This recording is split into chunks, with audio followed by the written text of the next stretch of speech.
Well, when we talk about using photographs, not as something to copy exactly, but as a source of information and inspiration, then this is a good example of that. This little scene I took on a walk through Froggatt Woods last year.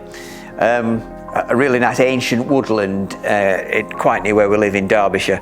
But I like the light on the water, the light on this rock here, and the sort of soft light in the distance. The fact that it's winter, but there's just a hint of autumn leaves left behind. All those things sort of inspired me to make a painting of it.